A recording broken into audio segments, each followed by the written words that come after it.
my favorite hiking spots, not far from home. I did have to kind of walk through the park there. And so as you saw, I did my quick change. I got my gear all situated. And basically I just threw a t-shirt over my fleece. It is pretty cold and windy right now. And that's just for the texture, just for the camouflage factor there. I am wearing the Tom Brown tracker tonight. And one thing that I did notice about it a couple weeks ago when I got it was because it's made to carry laterally in the small of the back or in the horizontal position, it doesn't wear well for a vertical carry sheath. It ends up being a left-hand sheath. Of course, I'm not left-handed. Anyhow, I do have it on the right side. It's mounted backwards, so when I pull the knife out, it's in the reverse position. So obviously it's easy enough to change around in the hand. No big deal there. So I'm gonna work with it. I'll probably do some chopping with it tonight, and we'll see how it does. So I'm headed west. Hopefully I won't get rained on. It is a bit windy. Hopefully that doesn't jack up the microphone there, but thanks for hanging with me tonight.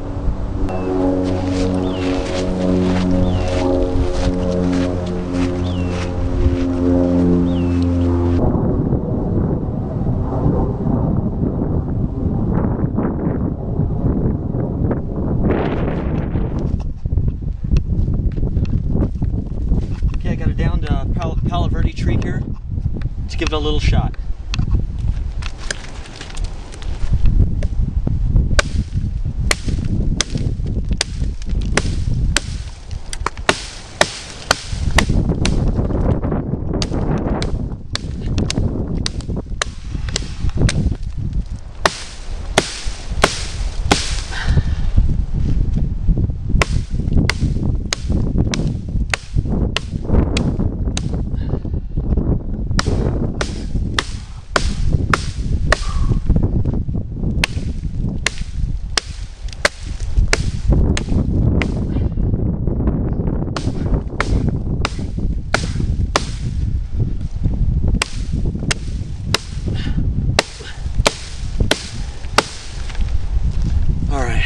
Show you guys what I'm running into here.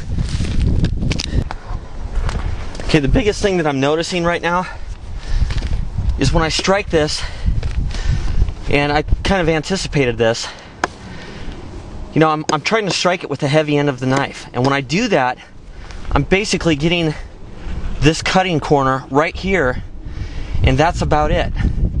Now, none of this blade, except for the first inch right here, is contacting the wood in the ideal angle. So all of this portion on up isn't helping me much. It's not helping me at all, actually, in the cutting area. So you can see how this is hitting.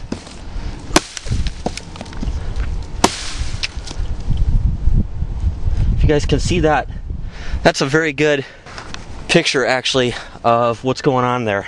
Let me try to line this up a little bit better for you. Okay, I had to move the camera back a little bit to get some full swings in there.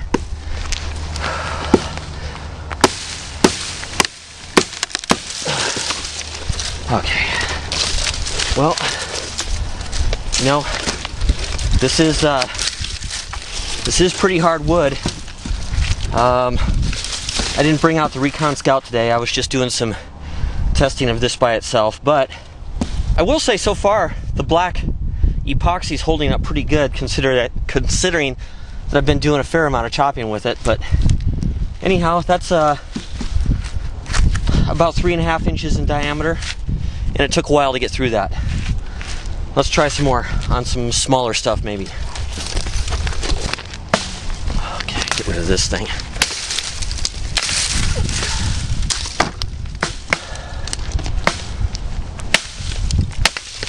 Okay, well, I broke right through that. I crushed it. That wasn't necessarily a true cut.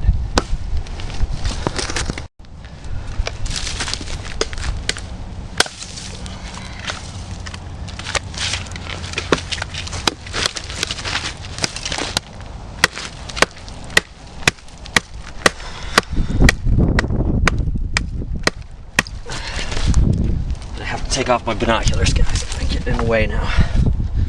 And I'm gonna have to strip strip down.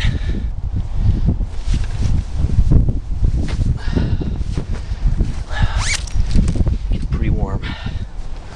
This is big work chopping with a knife.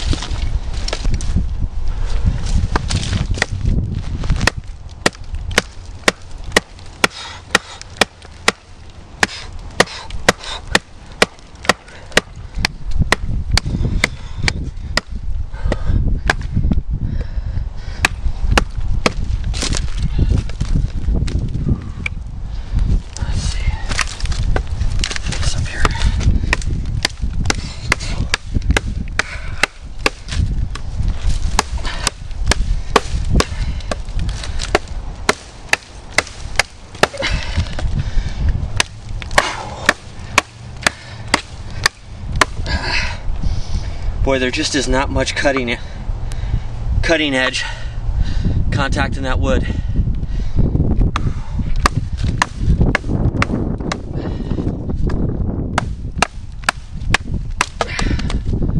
Okay. Now for some batoning.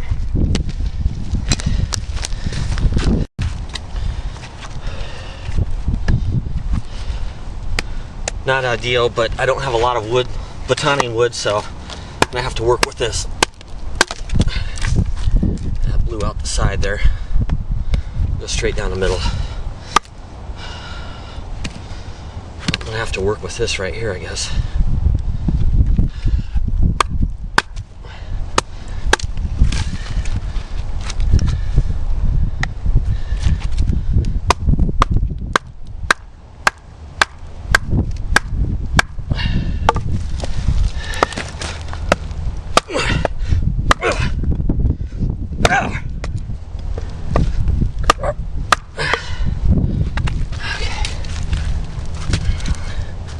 Well, I think I'll just try cutting into this and see what I get.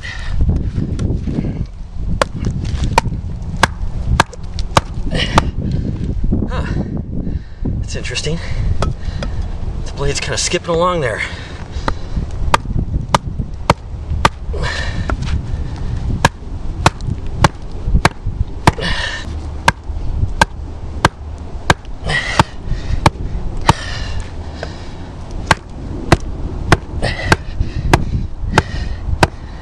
Wow, you can really see what's going on here. What I'm running into is the steep grind on that edge right there. So if I baton into the wood sideways like that, I kind of use the back portion of the blade. I mean, I can't use the front, it's going to slip right out. So I'm kind of stuck with using the only flat portion that I have there. And as you can see, I can get it into that point, but then the thing stops on that grind. It doesn't go through it like the Recon Scout at all. The Recon Scout would just keep pushing through there. That steep grind does seem to affect this.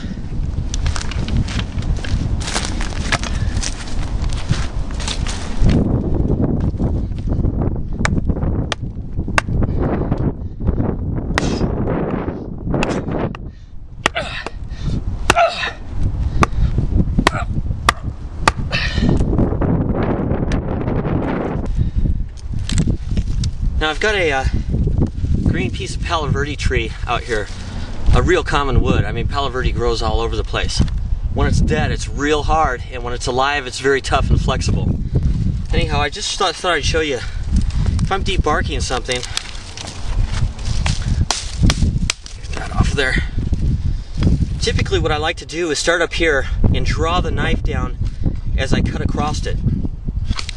Well, that works fine with this flat portion of the blade, but as soon as I draw across like this and get to the tip, that angle of the tip makes it skip off of the bark.